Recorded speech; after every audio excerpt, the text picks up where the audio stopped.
The short story in a nutshell, my parents purchased this property in 1951 for $107 per acre. A little unbelievable in today's terms, but I guess when you look around, you see what a lot of people would consider junk land, a lot of floodplain, a lot of white timber soil, only about 65 acres of really good farmland.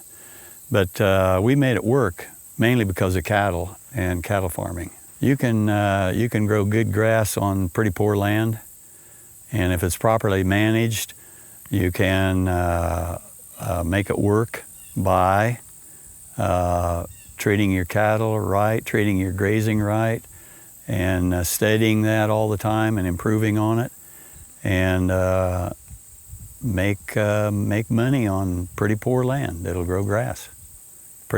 It's not that hard, actually. When I was very young, I remember going to a field day at Pittsfield, Illinois, and I can't remember the producer's name, but he said, you can sit on your ass and farm with grass. And that kind of stuck with me.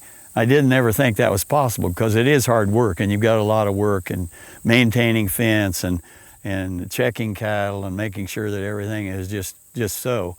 But that's as far as a lifestyle, it's really enjoyable. As far as rotational grazing, the thing you got to keep in mind is about two things basically: fencing and water. You got to have fence, no matter what size paddock you want, where you want it. You've got to have fencing and water. So those two things are really important.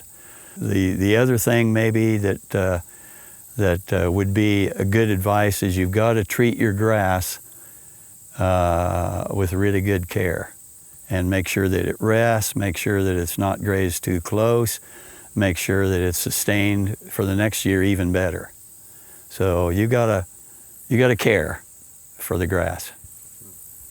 Our goal here is to feed heifers a grazing crop and give them the best meal possible every single day they're here, for about 270 days that we have them, from about the 1st of April till New Year's or so, about 270 days.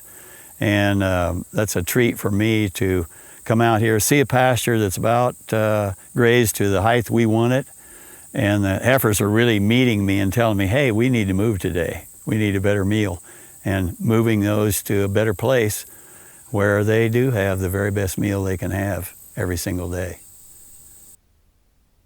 It's different because everybody around me is all concerned about their crop and how it's going and everything, but they're not doing anything this time of year. You know, basically, I'm working every day. I try to make sense to corn and soybean guys by talking to them about production of grazing per acre. They know exactly what their production is because they can measure it in bushels. They know exactly what their inputs are because they can keep track of them. They know exactly what their gross is. They know exactly what their net is. So tonight, one of the things I'm going to be talking about is how many animal units per acre this piece of ground might produce for this year. And if we can translate that into dollars, in other words, if it was worth $1 a day, animal units times $1 a day, that's my production for the year. Take away my costs, and I can do the same thing and show some pretty darn good figures to those guys who are all worried about whether they're going to make any money this year. And I know I'm making money.